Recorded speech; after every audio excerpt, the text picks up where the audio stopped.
अज्ञानता के कारण स्वयं को भूला और कृपालु देव ने खास इस बात पर जोर दिया कि 50 लोग खड़े हो, उसमें एक मैं भी हूँ और गिनती हो रही हो और उसमें मैं बार बार गिनूं और कहूँ कि 50 थे तो 49 कैसे हो रहे हैं और स्वयं की ही गिनती न करूं। ये स्थिति ऐसी है कि सारे जगत के पदार्थों की सत्ता का तो स्वीकार करे, परंतु उन पदार्थों को जानने वाला जो मैं चैतन्य तत्व, उसकी सत्ता का स्वीकार न करे। मैं आत्मा हूँ, चैतन्य मात्र, ऐसा चैतन्य मात्र, उसमें कुछ भी नहीं, ऐसा चैतन्य मात्र तत्व का स्वीकार न करे तो आश्चर्य होता है कि स्वयं का ही अस्वीकार कर रहा है। मैं हूँ उसका ही अस्वीकार कर रहा है। विद्युत उपकरण, इलेक्ट्रिक इंस्ट्रूमेंट जो है, उनका ट्यूबलाइट हमें दिखाई देती है, पंखा हमें दिखाई देता है, एयर कंडीशन दिखाई देता है, ये सब हमें दिखाई देते हैं, परंतु ये सब जिसके कारण चलते हैं, एक्टिव है, सक्रिय है, वो इलेक्ट्रिसिटी है, विद्युत प्रवाह है। वो विद्युत प्रवाह हमें नहीं दिखाई देता है।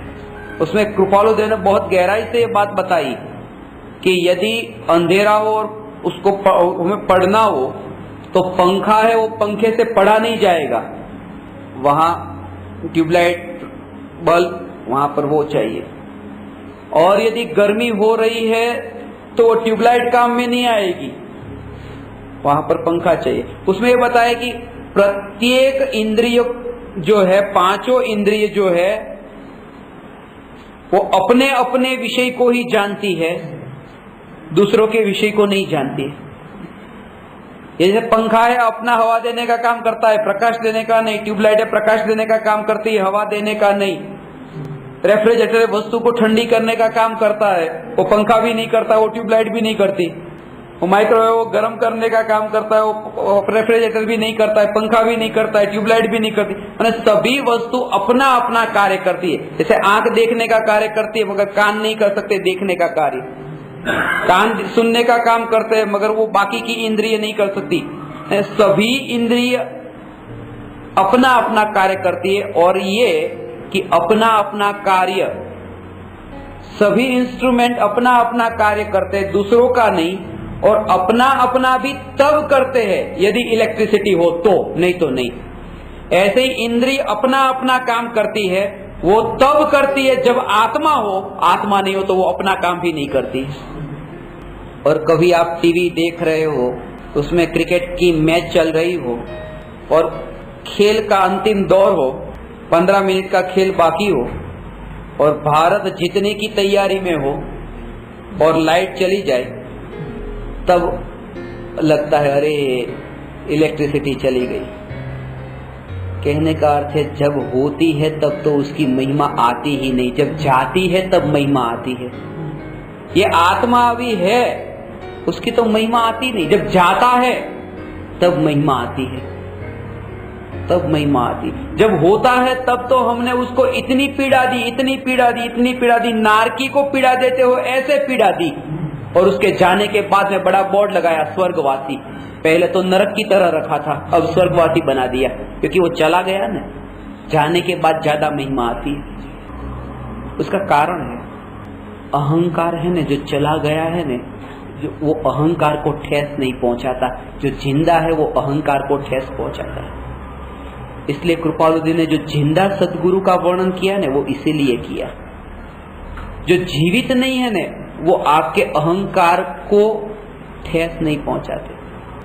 इसलिए मूर्ति के सामने जाकर के करना बहुत आसान है, हाथ जोड़ना, मस्तक झुकाना, क्या फर्क पड़ता है। कौन, जापान में ऐसा होता है, बड़ी बड़ी फैक्ट्रियों में, पानासोनिक, सानियो, रूबिकॉन, एप्सॉन, और वहां पर ऐसी फैक्ट्री में जहां हमारे प्रवचन हुए, वहां पर ऐसा है कि जो मजदूर काम करते हैं उन एम्प्लॉयर्स के लिए हर एक फैक्ट्री में जो मैनेजर और मालिक है उनके पुतले हैं। उनके पुतले वहां रखे एक कमरे में, और जब भी किसी मजदूर को गुस्सा आए मैनेजर के ऊपर तो वहां पर जाके जूते चप्पल मारने की छूट, सब उसके लिए उन्होंने बनाए कि वो अंदर दबा के रखेगा तो बहुत वो काम ठीक तरह से नहीं कर पाएगा। इससे अच्छा कि वहां जाके जो करना है वो कर दे। बड़ी बड़ी फैक्ट्री में रखे उन्होंने। अब जिंदा के सामने करने के लिए बोले, कितने लोग करेंगे?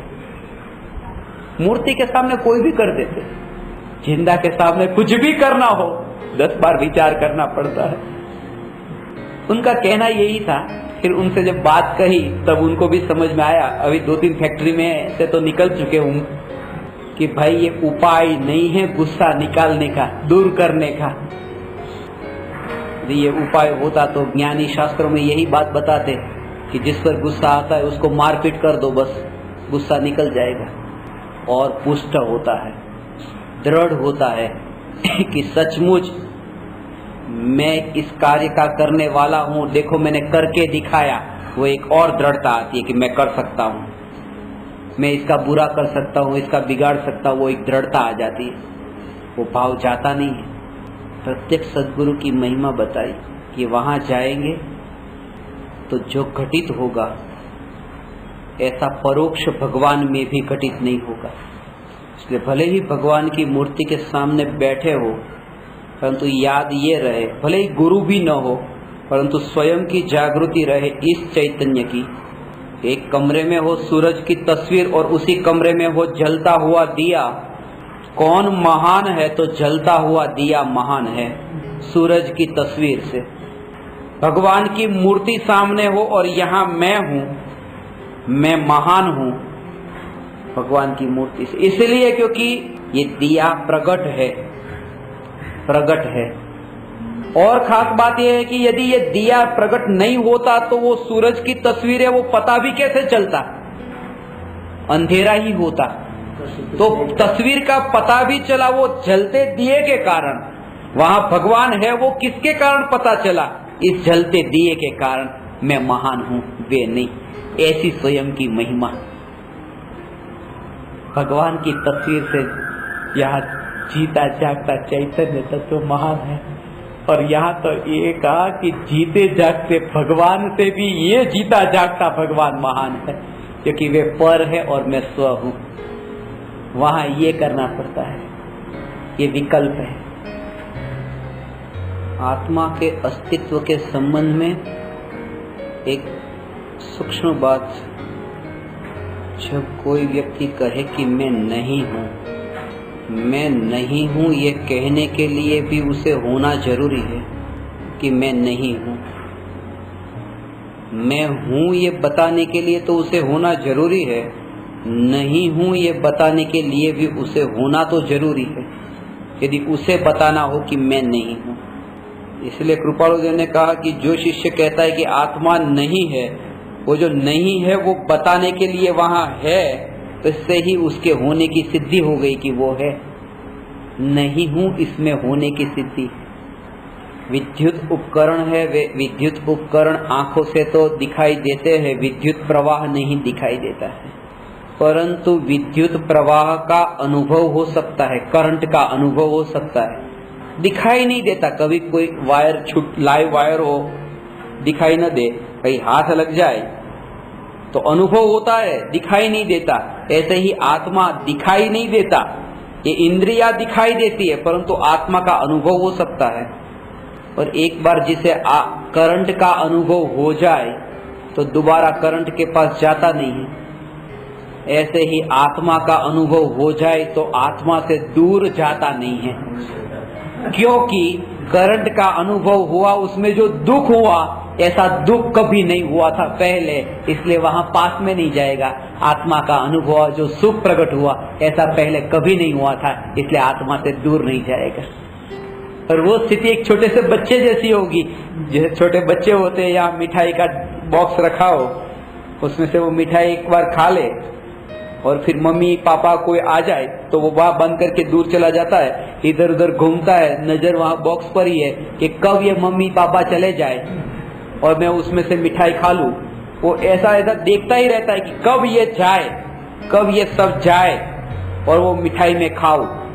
ज्ञानी को भी यही है कि कब ये सब जाए और मैं अपना अनुभव अपने में लीन हो जाऊं। वो एक बार अनुभव होता है तो बार बार भगवान वो ऐसा निराला अनुभव कि अपूर्व अनंत अनंत अनंत काल का दुख एक पल के एक समय के अनुभव के सुख के बल पर अनंत काल का दुख छूट गया। आत्मा की अनुभूति होती है, अब उसका गहरा स्वरूप बहुत सूक्ष्म स्वरूप है। अभी ये समझना कि जब 4 बजे जैसे अभी आत्मा की अनुभूति हुई तो 4 बजे सुख का अनुभव हुआ, दुख से मुक्त हुआ।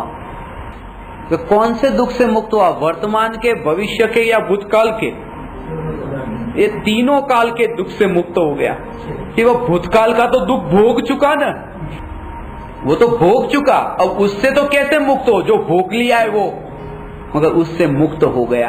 क्योंकि जब अनुभव हुआ तब ये भूतकाल का अनादि काल का भूतकाल, अनंत काल भविष्य, ऐसा अनादि अनंत वो जो चैतन्य तत्व अनुभव में आया, तो वो चैतन्य तत्व सुख से भरपूर है ऐसा अनुभव में आया। तो जो दुख जो भोगा था वो मेरा था ही नहीं, मेरा स्वरूप नहीं था। तो अनंत काल का भूतकाल का दुख भी छूट गया क्योंकि वो था ही नहीं।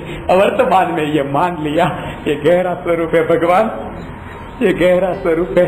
एक समय की पर्याय में त्रिकाल चैतन्य में वो सुख स्वरूप अनुभूति हुई तो तीनों काल के दुख से मुक्त हो जाता है। वर्तमान की पर्याय त्रिकाल सुख रूप, तो दुख तो वहीं पर ही रहता है।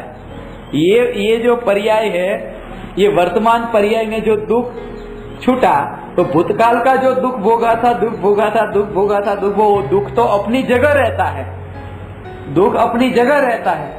परंतु इस पर्याय में वो जान लेता है कि जो दुख है वो यहाँ पर तो है ही नहीं, ये तो चैतन्य है, इसलिए इन सभी से मुक्त हो गया।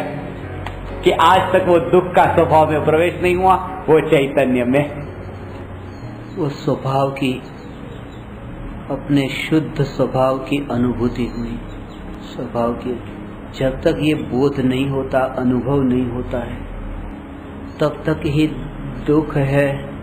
वह दुख अज्ञानता का दुख है।